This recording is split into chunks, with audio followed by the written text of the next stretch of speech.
प्रदेश की मंडियों में गेहूं की खरीद शुरू हो गई है, लेकिन करनाल अनाज मंडी में अभी तक किसान अपनी फसल को लेकर नहीं पहुंचे। गेहूं खरीद की तैयारी तो कर ली है, पर खेतों में गेहूं की कटाई न होने की वजह से मंडी खाली है। करनाल में गेहूं की खरीद के 32 केंद्र बनाए गए हैं। सरकार की तरफ से 1 अप्रैल से गेहूं की खरीद शुरू हो गई है, लेकिन खेतों में किसानों की फसल की कटाई न होने के चलते मंडियां खाली पड़ी हैं। प्रशासन की तरफ से तैयारी कर ली गई है। किसानों की गेहूं की खरीद के मैसेज भी चले गए हैं, पर कटाई न होने के कारण ट्रॉलियां मंडी में नहीं है।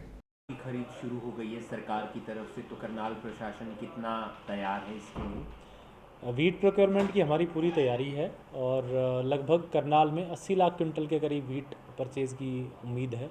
हमने टोटल इसके लिए जो ट्रेडिशनल हमारे परचेज़ जहाँ होती थी 10 मंडियाँ हैं, उसके बाद सब यार्ड्स हैं और परचेज सेंटर्स हैं। इनके अलावा भी 9 और सेंटर बनाए हैं, यानी टोटल हमारी 32 जगह पे वीट की प्रोक्योरमेंट होगी।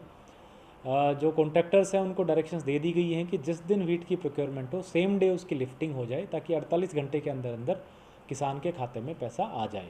हर एक मंडी पे हमने एक ट्रांसपोर्ट मैनेजर लगाया है जो ये इंश्योर करेगा कि वहाँ पे जो ट्रक्स हैं वो पर्याप्त मात्रा में उपलब्ध हैं और लिफ्टिंग उसकी सेम डे हो रही है या नहीं हो रही है। मंडियों में किसानों के लिए पानी पीने की व्यवस्था, टॉयलेट्स और सफाई का विशेष रूप से ध्यान रखा जाएगा। हमने इस बारे में सभी मंडी के सचिवों से, सभी एसडीएम से कल एक विस्तृत बैठक करके, आज सुबह माननीय मुख्यमंत्री जी की भी वीडियो कॉन्फ्रेंस थी, उसमें भी इस चीज़ पे चर्चा हुई। तो इसमें स्पष्ट सबको डायरेक्शंस दे दी गई हैं। किसानों को ये डायरेक्शंस दी गई हैं और उनसे आग्रह किया गया है कि जो मेरा फसल मेरा ब्यौरा पोर्टल है उसके आधार पे, जब रजिस्ट्रेशन के आधार पे उनको जो स्लॉट दिया गया है टाइम, उसी के बेसिस पे ही अपनी वीट मंडी में लेकर के आएँ। उसी समय पे उनकी वीट खरीदी जाएगी। हर एक ट्रॉली का, हर एक ट्रक का जो है गेट पे ही गेट पास काटा जाएगा और गेट पास कटने के बाद ही उसकी खरीद होगी और 48 घंटे के अंदर अंदर उसकी पेमेंट इंश्योर की जाएगी। सर, कौन कौन सी खरीद एजेंसियां हैं और साथ ही साथ क्या मैसेज जाने किसानों को शुरू हो गए हैं? बिल्कुल, मैसेजेस जाने शुरू हो गए हैं। इनफैक्ट पूरे के पूरे सीज़न के मैसेज भेज दिए गए हैं।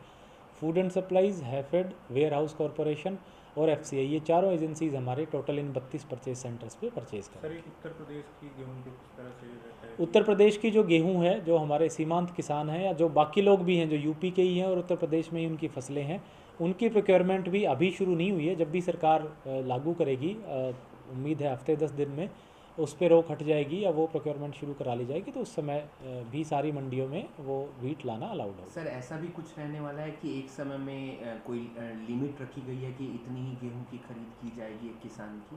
उसमें जब मेरा फसल मेरा ब्यौरा पे रजिस्टर करते हैं तो जितनी ज़मीन वो फिल करता है उसके बेसिस पे उसकी एवरेज यील्ड के हिसाब से अमाउंट फिक्स कर दी जाती है। तो उस जितनी ज़मीन अपनी भरी है उस आधार पे ही उसकी प्रोक्योरमेंट की जाएगी, पूरी ली जाएगी।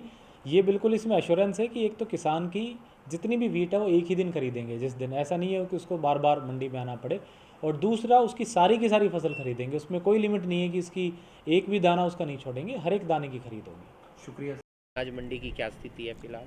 अभी करनाल अनाज मंडी में किसी भी जिम्मेदार की गेहूं तो नहीं आई है, मगर प्रशासन की तरफ से तैयारियां धीरे धीरे पूरी हो रही हैं। और क्या कुछ व्यवस्था रखी गई है इस बार किसानों के लिए? व्यवस्था यही रखी है कि कह रहे हैं कि मैसेज आएगा, मैसेज के थ्रू गेहूं को मंगवाने की कोशिश की जा रही है, मगर मैसेजेस के द्वारा गेहूं पूरे टाइम पर नहीं आ पाएगी, क्योंकि कोई जल्दी पकड़ी है, कोई आराम से पकड़ी है। मैसेजों में वो कब तक मैसेज की वेट करेंगे जिम्मेदार? है तो सारी मंडी में अव्यवस्था फैल जाएगी। फिलहाल अभी तक कोई नहीं पहुंचा? नहीं, अभी किसी भी जिम्मेदार की, क्योंकि गेहूँ ही पकी नहीं है, गेहूँ में पकने में समय लगेगा। अभी तो कब तक उम्मीद है कि उम्मीद है कि 5-6 दिन में जिन्होंने अगेती फसल लगा रखी है उसकी आने की पूरी उम्मीद है। क्या नाम है आपका? मेरा सुमित।